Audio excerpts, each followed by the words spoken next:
नमस्कार दोस्तों, एक बार फिर से स्वागत करती हूँ आपका शारदा क्लासेस सीकर पर।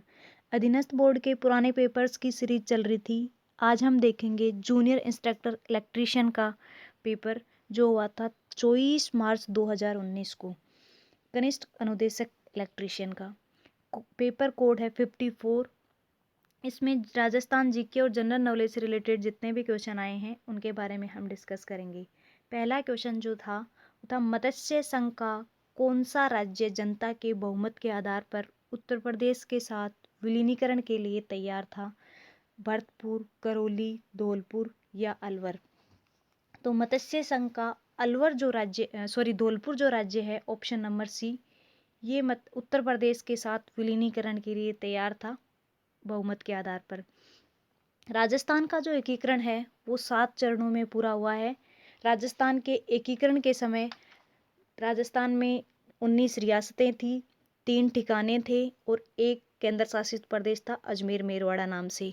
जो तीन ठिकाने थे, लावा, कुशलगढ़, निमराना।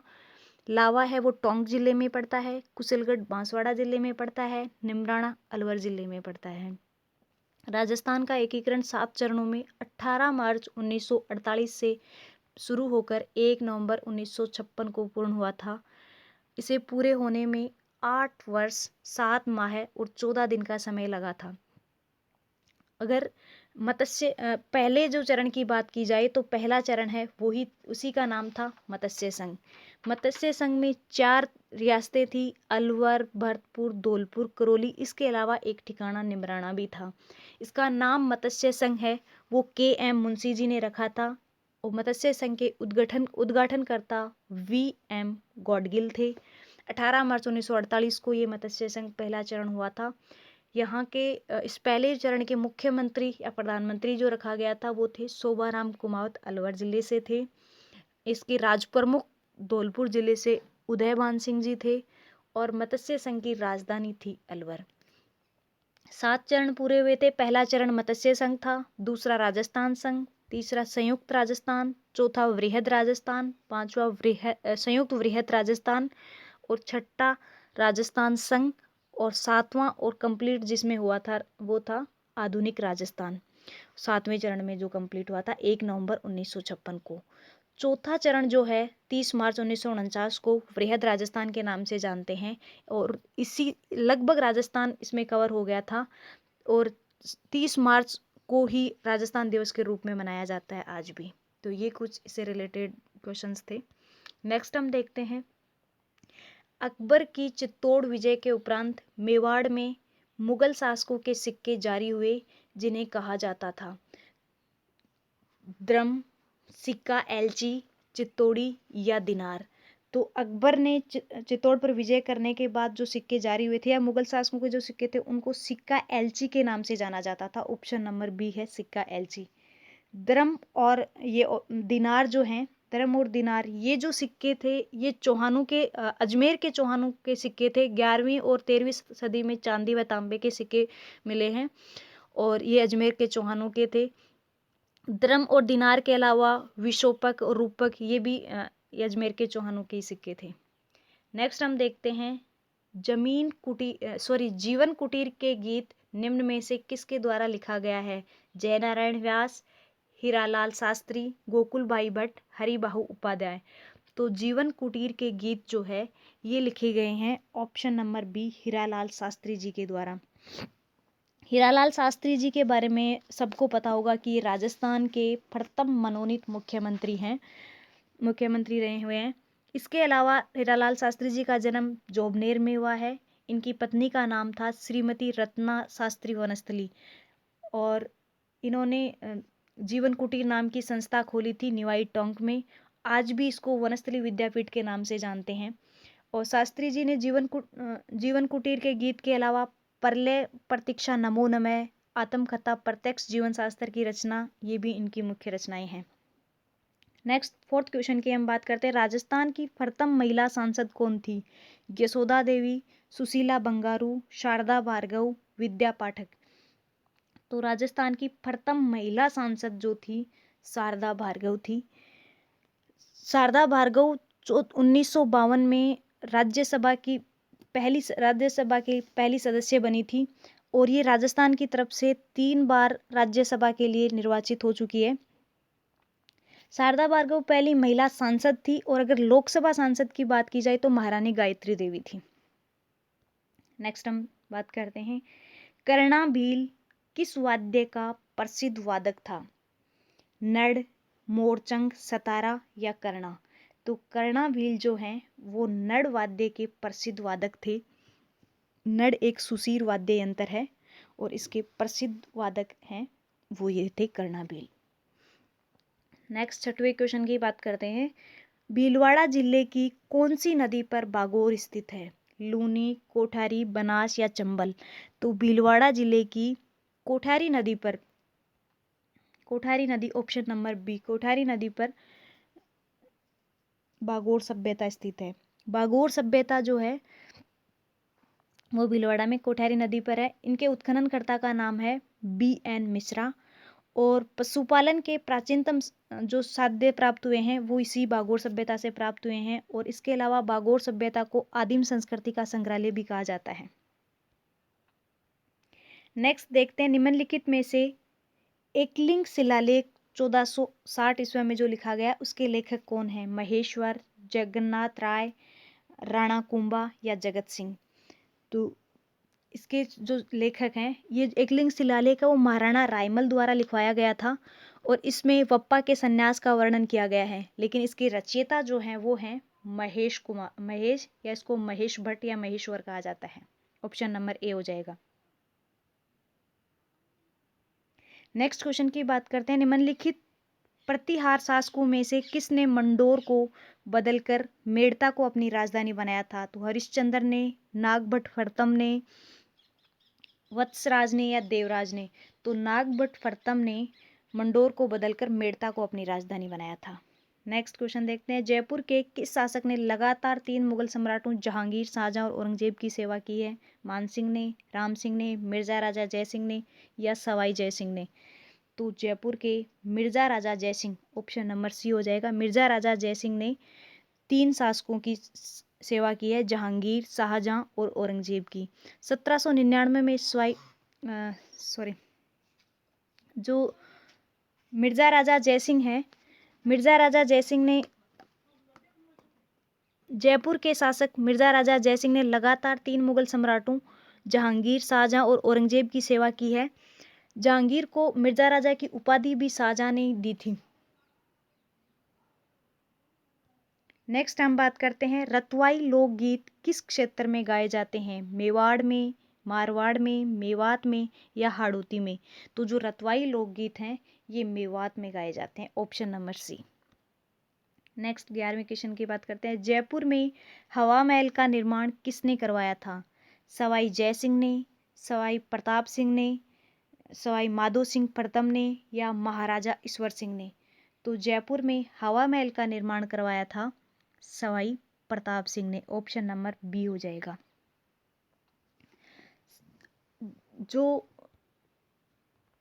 1799 में सवाई प्रताप सिंह ने, ऐसा कहा जाता है कि अपनी रानियों को शहर का दृश्य दिखाने के लिए इस महल का निर्माण करवाया था।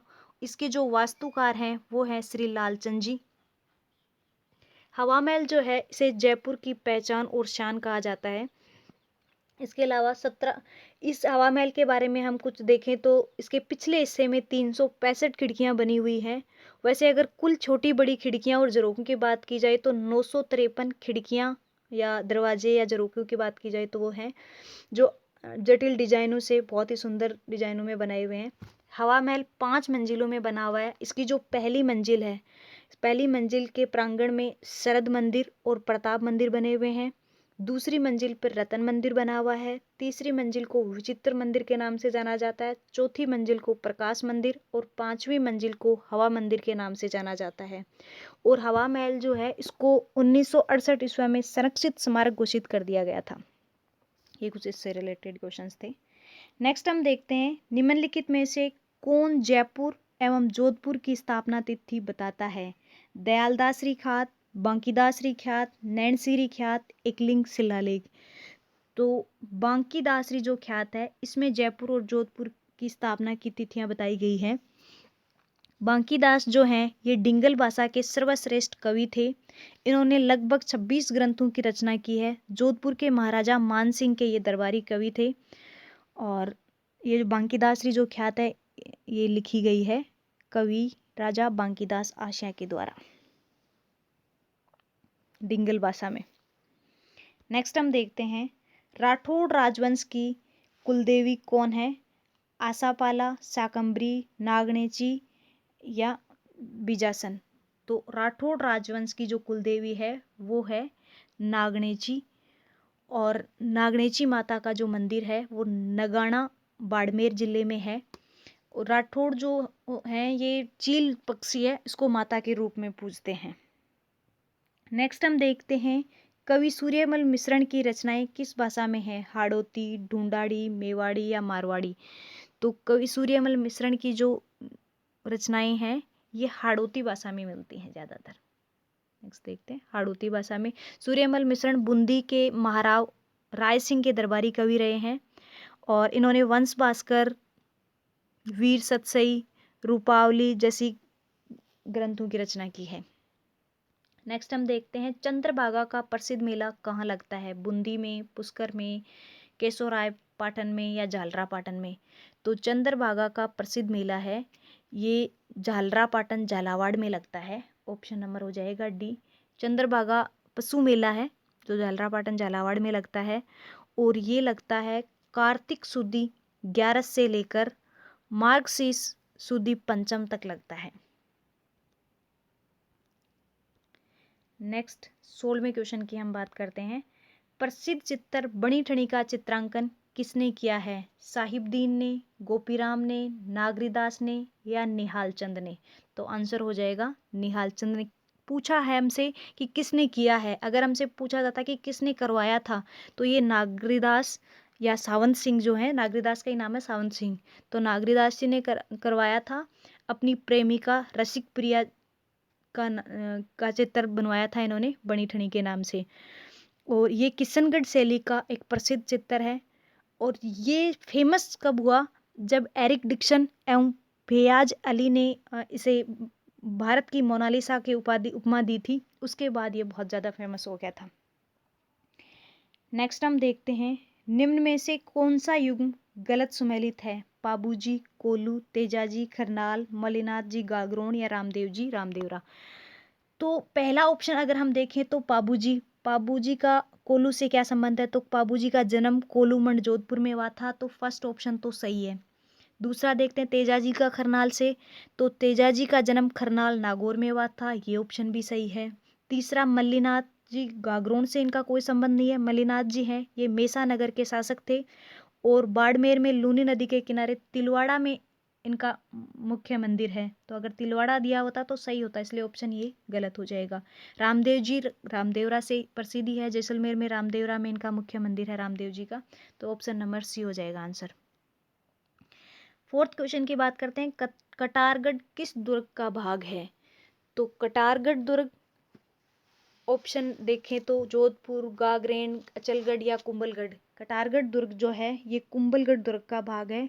अधीनस्थ बोर्ड के आप मैक्सिमम पेपर्स उठाकर देखोगे तो कुंभलगढ़ दुर्ग और चित्तौड़गढ़ दुर्ग के बारे में कोई क्वेश्चन डायरेक्ट इनडायरेक्ट जरूर पूछा जाता है। तो कटारगढ़ दुर्ग जो है ये कुंभलगढ़ दुर्ग का भाग है। कुंभलगढ़ दुर्ग को कुंभल मेरू, कुंभपुर, कमलमीर, मरछेंद्र आदि नामों से जाना जाता है। कुंभलगढ़ दुर्ग का निर्माण 1443 से लेकर 1456 ईस्वी के मध्य राजसमंद के सादड़ी गांव के पास अरावली की जरगा पहाड़ी पर महाराणा कुंभा द्वारा करवाया गया है। कई बार पूछा जाता है कुंभलगढ़ का किसने कराया, तो महाराणा कुंभा ने करवाया है। और इनके मंडन के बारे में इनके शिल्पी के बारे में पूछ लिया जाए तो वो है मंडन। इस दुर्ग की एक खास बात यह है कि इस दुर्ग की जो इसके चारों तरफ दीवार बनी हुई है और इस दुर्ग की जो ये दीवार है इतनी चौड़ी है कि इस पे 4 घुड़सवार एक साथ चल सकते हैं। और इसलिए इसकी जो प्राचीर वो इसको भारत की महान दीवार या ग्रेट वॉल ऑफ इंडिया का नाम भी दिया गया है। कर्नल जेम्स टोड ने इसे सुदृढ़ होने के कारण इसको एस्ट्रास्कोन की उपमा दी है। तो पूछ लिया जाता है कर्नल जेम्स टोड ने इस दीवार का क्या नाम दिया है, तो एस्ट्रास्कोन दिया है। इसके अलावा अगर इस दुर्ग की ओर हम देखें तो इसमें पृथ्वीराज सिसोदिया का बचपन यहीं गुजरा था और पृथ्वीराज की 12 खंभों की छतरी यहीं पे है। उदय सिंह का राज तिलक भी इसी दुर्ग में हुआ है। और इसी दुर्ग के अंदर एक दुर्ग बना हुआ है जिसको हमने कटारगढ़ दुर्ग बोलते हैं। ये जो कटारगढ़ दुर्ग है ये इतना फेमस क्यों है? इसकी वजह है कि जो महाराणा कुंभा है वो मेवाड़ की देखरेख इसी कटारगढ़ दुर्ग में बैठकर किया करते थे, इसलिए इसको मेवाड़ की आंख भी कहा जाता है। और अबुल फजल ने इस कटारगढ़ दुर्ग के बारे में कहा है कि ये दुर्ग इतनी बुलंदी पर बना हुआ है कि नीचे से अगर ऊपर की तरफ देखे तो सिर की पगड़ी भी नीचे गिर जाती है। तो ये अधीनस्थ बोर्ड है वो कथन ज़्यादा ही पूछता है, तो ये कथन याद रखना। अबुल फजल ने कहा था कि ये दुर्ग इतनी बुलंदी पर बना हुआ है कि नीचे से ऊपर की तरफ देखा जाए तो सिर की पगड़ी भी नीचे गिर सकती है। इसके अलावा महाराणा कुंभा का जो जन्म है, महाराणा प्रताप का जन्म, उदय सिंह का राज्याभिषेक इस दुर्ग में हुआ है। महाराणा कुंभा है वो मेवाड़ की देखरेख इससे करते थे। और महाराणा प्रताप का जन्म 1540 में वो इसी दुर्ग में हुआ है। इसके अलावा महाराणा कुंभा की मृत्यु है वो उदा ने कर दी थी, वो भी इसी दुर्ग में कटारगढ़ दुर्ग में ही की थी। तो इसलिए ये दुर्ग है वो बहुत ज़्यादा फेमस है, कटारगढ़ दुर्ग। नेक्स्ट हम बात करते हैं आमेर में दीवान आम का निर्माण किसने करवाया? तो आमेर का जो दुर्ग है या आमेर जो महल है, आमेर का जो किला है, उसमें दीवान आम बना हुआ है। इसका निर्माण किसने करवाया? राजा भगवंत दास ने, राजा मान सिंह ने, मिर्जा राजा जय सिंह ने, महाराजा सवाई सिंह ने। तो इसका निर्माण किसने करवाया? मिर्जा राजा जय सिंह ने करवाया था। ऑप्शन नंबर सी हो जाएगा, मिर्जा राजा जय सिंह।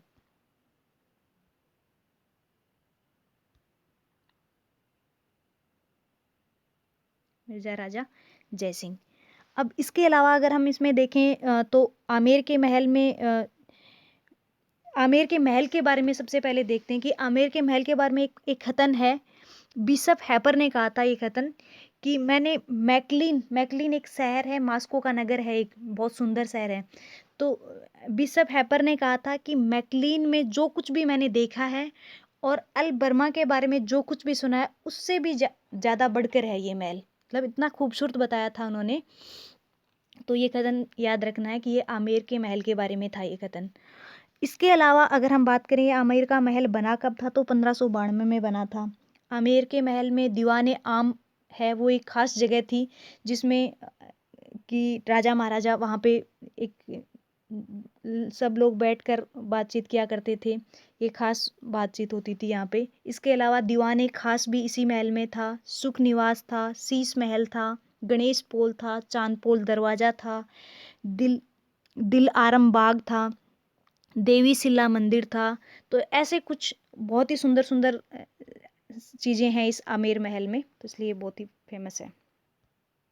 नेक्स्ट हम देखते हैं कांगड़ कांड का संबंध है वो किस किसान आंदोलन से संबंधित है? शेखावाटी के किसान आंदोलन, जोधपुर राज्य के किसान आंदोलन, बूंदी राज्य का किसान आंदोलन या बीकानेर राज्य का किसान आंदोलन। तो कांगड़ कांड की अगर हम बात करें, कांगड़ कांड रतनगढ़ में हुआ था। ये बीकानेर राज्य का किसान आंदोलन था, उससे संबंधित है। ये 1946 में हुआ था।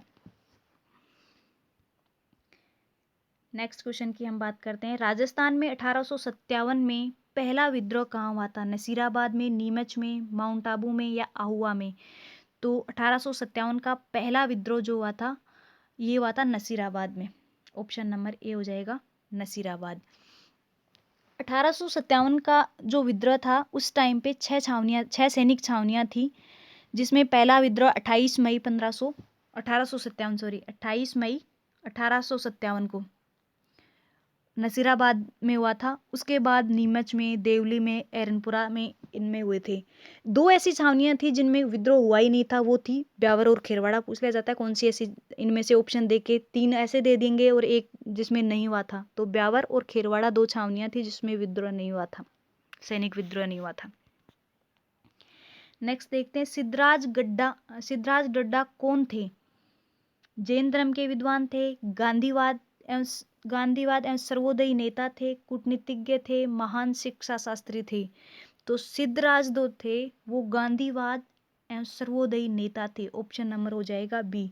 सिद्धराज डड्डा का जन्म 12 फरवरी 1908 को जयपुर के एक संपन्न परिवार में हुआ था और ये गांधीवादी एवं सर्वोदयी नेता थे। नेक्स्ट हम बात करते हैं, कुंभ श्याम मंदिर किस जिले में स्थित है? चित्तौड़गढ़ किले में, आमेर के किले में, कुंभलगढ़ किले में या अचलगढ़ किले में? तो मैंने अभी आपको थोड़ी देर पहले ही बताया था कि दो किले बहुत ही ज़्यादा फेमस हैं। वो एक कुंभलगढ़ का किला है और दूसरा है चित्तौड़गढ़ का किला। डायरेक्ट या इनडायरेक्ट अधीनस्थ बोर्ड हर बार ये क्वेश्चन जरूर पूछता है, इनमें से कुछ ना कुछ क्वेश्चन जरूर पूछता है। तो कुंभ श्याम मंदिर है वो चित्तौड़गढ़ के किले में है। इसके अलावा आमेर का किला भी फेमस है, लेकिन ये दो ज़्यादा हैं।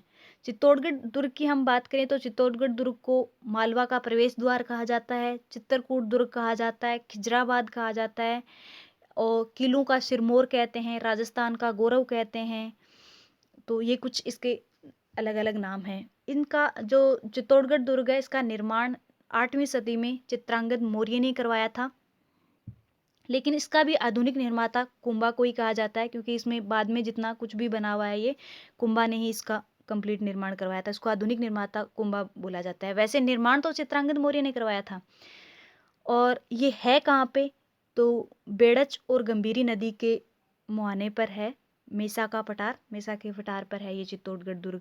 इस चित्तौड़गढ़ दुर्ग में कुंभ श्याम का मंदिर, मीरा का मंदिर, प्राचीन सूर्य मंदिर, कालिका माता का मंदिर, तुलजा भवानी का मंदिर, रेदास व कला की छत्रियाँ, जयमल व पद्मिनी का महल, नवलखा भंडार, श्रृंगार चौरी, गोमुख कुंड, भीम कुंड, पद्मिनी जौहर कुंड, विजय स्तंभ, कीर्ति स्तंभ, ये सब इसके अंदर हैं।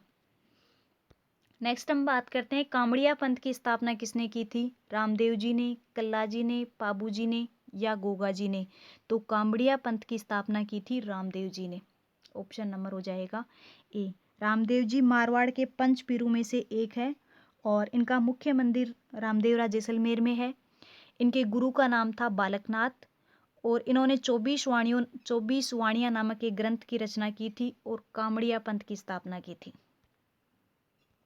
नेक्स्ट हम देखते हैं, गोविंद गिरी ने किस सभा की स्थापना की थी? धर्म सभा, भील सभा, राजसभा या संप सभा? तो गोविंद गिरी ने संप सभा की स्थापना की थी। Option number D. Govind Giri ने भीलों में व्याप्त कुरीतियों को दूर करने के लिए एक भक्त आंदोलन चलाया था और 1883 में इन्होंने संप सभा की स्थापना की थी। संप जो शब्द है ये राजस्थानी भाषा का शब्द है। इसका अर्थ होता है प्रेम, एकता, भाईचारा, ये सब। नेक्स्ट हम बात करते हैं 26 क्वेश्चन की। राठी प्रजाति कौन सी दो गायों की संकर प्रजाति है? जो राठी प्रजाति है ये कौन सी गायों की प्रजाति है? सिंध व मालवी, सिंधी व साहिवाल, साहिवाल व मालवी, मालवी व नागौरी? तो जो राठी प्रजाति की गायें होती है ये सबसे ज़्यादा दूध देने वाली गायें होती है और इन्हें राजस्थान की कामधेनु भी कहा जाता है। ये सिंधी और साहिवाल गायों की संकर प्रजाति है। ऑप्शन नंबर हो जाएगा बी, सिंधी व साहिवाल प्रजाति। नेक्स्ट देखते हैं, राजस्थान व और कौन से राज्य की सीमा पर भवानी मंडी रेलवे स्टेशन बना हुआ है? तो ये राजस्थान और मध्य प्रदेश, ऑप्शन नंबर हो जाएगा बी, राजस्थान और मध्य प्रदेश के को विभाजित करता है ये स्टेशन। नेक्स्ट हम देखते हैं, राजस्थान के अंतः प्रवाही अफवाह तंत्र में कौन सी नदी सम्मिलित नहीं है? पश्चिमी बनास नदी, रूपारेल नदी, साबी नदी, काकेनी नदी? तो राजस्थान के अंतः प्रवाही में ये पश्चिमी बनास नदी शामिल नहीं है। रूपारेल, साबी और काकेनी ये तो अंतः प्रवाही नदियां हैं। नेक्स्ट हम देखते हैं, राजस्थान राज्य के उत्तर से दक्षिण की लंबाई कितनी है? 826, 862, 822 या 869? तो ये हो जाएगा 826 किलोमीटर। ऑप्शन नंबर हो जाएगा ए। अगर राजस्थान के उत्तर से दक्षिण की बात की है तो राजस्थान के उत्तर में कोणागांव गंगानगर जिला पड़ता है और दक्षिण में बांसवाड़ा का बोरकुंड गांव पड़ता है और ये 826 किलोमीटर की लंबाई है। ये तो हो गई उत्तर से दक्षिण की लंबाई ऐसे।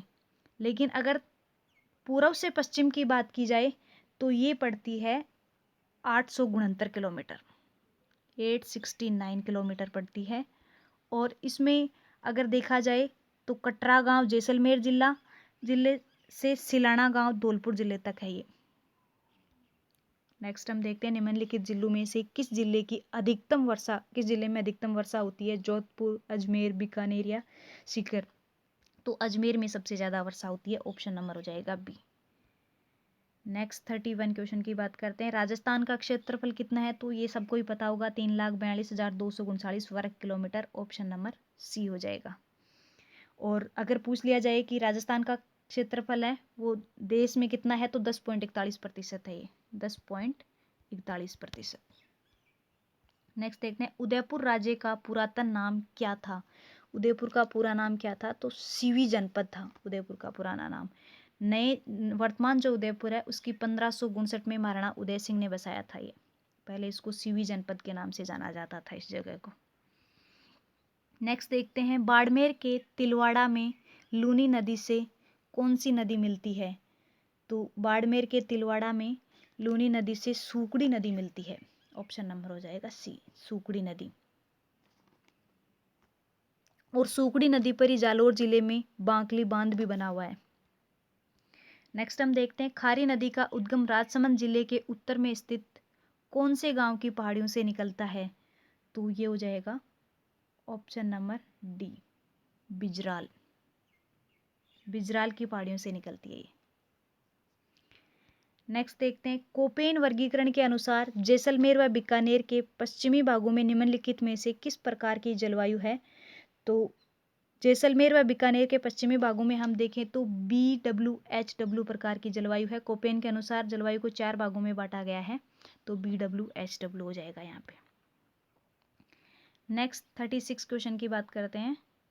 राजस्थान का निम्नलिखित में से कौन सा क्षेत्र बीहड़ भूमि की समस्या से ग्रसित है। तो बनास, चंबल, घग्गर या बाणगंगा। तो चंबल नदी का जो क्षेत्र है बीहड़ भूमि वह कंदराओं के लिए विख्यात है। और राजस्थान की मिट्टी का जो अवनलिका अपरदन होता है वो सबसे ज़्यादा इसी नदी पर होता है, तो ये हो जाएगा ऑप्शन नंबर बी, चंबल नदी पर। नेक्स्ट हम देखते हैं निम्नलिखित में से किसका प्रयोग कब्ज ठीक करने के लिए किया जाता है। अरंडी का तेल, कत्था, मेहंदी या डाक। तो अरंडी का तेल का प्रयोग किया जाता है। नेक्स्ट देखते हैं राजस्थान में तेंदू पत्तियों का उपयोग मुख्यतः किसके निर्माण के लिए किया जाता है। तेल, बीड़ी, मेहंदी या रंग। तो ये किया जाता है बीड़ी बनाने के लिए। तेंदू का पत्ता, इसको टिबऊ भी कहा जाता है, ये तेंदू का पत्ता है वो टिबऊ भी कहलाता है। और तेंदू पत्ते का राष्ट्रीयकरण है वो 1974 में किया गया था। नेक्स्ट हम देखते हैं टोडगढ़ रावली वन्य जीव अभ्यारण्य राजस्थान के निम्नलिखित में से किस क्षेत्र में पड़ता है। तो टोडगढ़ रावली वन्य जीव अभ्यारण्य है, इसका नाम है वो कर्नल जेम्स टोड के नाम पर पड़ा हुआ है। और ये अजमेर, राजसमंद और पाली जिले में पड़ता है, ऑप्शन नंबर सी, अजमेर, पाली और राजसमंद। कर्नल जेम्स टोड एक प्रसिद्ध इतिहासकार हैं, इनके नाम पे पड़ा है इसका नाम। नेक्स्ट देखते हैं निम्नलिखित में से प्रदूषकों की किस श्रेणी का संबंध ब्लू बेबी सिंड्रोम से है। तो क्लोराइड्स, क्रोमोटस, सल्फेट्स या नाइट्रेट्स। तो ये हो जाएगा नाइट्रेट्स। जब जल में नाइट्रेट की मात्रा है वो 90 ppm से ज़्यादा हो जाती है, तो नाइट्रेट है वो रक्त में हीमोग्लोबिन के साथ ऑक्सीजन परिवहन की क्षमता को कम कर देता है। इससे श्वसन प्रक्रिया सुचारू रूप से नहीं हो पाती, जिससे बच्चों के होंठ और शरीर नीला पड़ने लगता है। नेक्स्ट देखते हैं राजस्थान का वर्तमान में निम्नलिखित में से कौन सी प्राकृतिक आपदा से कोई संबंध नहीं है। भूकंप, बाढ़, सूखा या सुनामी। सुनामी से राजस्थान का प्रत्यक्ष अप्रत्यक्ष कोई भी संबंध नहीं है। भूकंप जरूर राजस्थान के कई जगहों पे आता है, बाढ़ की प्रॉब्लम भी कई जिलों में आती है, सूखा भी कहीं पे पड़ता है, लेकिन सुनामी की प्रॉब्लम नहीं। सुनामी क्या है, सुनामी एक जापानी शब्द है, इसका अर्थ होता है बंदरगाह की ओर आने वाली समुद्र की तरंग, बंदरगाह की तरफ जो समुद्र की तरंग आती है उसको। और ये हर तरंग को नहीं कहते हैं सुनामी, ये भयंकर तरंग होती है जिससे जन धन की हानि होती हो। तो अब राजस्थान है और राजस्थान का तो समुद्री तट कहीं लगता ही नहीं है राजस्थान के आसपास में, तो सुनामी से कोई भी प्रॉब्लम राजस्थान में नहीं होती है, ऐसी कोई आपदा राजस्थान को नुकसान नहीं पहुंचाती। नेक्स्ट हम देखते हैं निम्नलिखित में से कौन सा फल राजस्थान में मुख्यतः सिरोही जिले द्वारा उत्पादित किया जाता है। तो सिरोही में चीकू ज्यादातर मिलते हैं, ऑप्शन नंबर हो जाएगा बी चीकू। नेक्स्ट देखते हैं पशु अनुसंधान केंद्र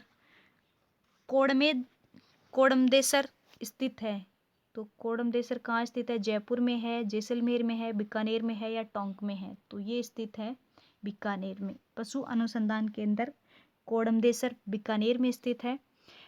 और कोडमदेसर जो पशु अनुसंधान केंद्र है ये साहिवाल और कांकरेज गोवंश का संरक्षण का कार्य चल रहा है फिलहाल यहाँ पे।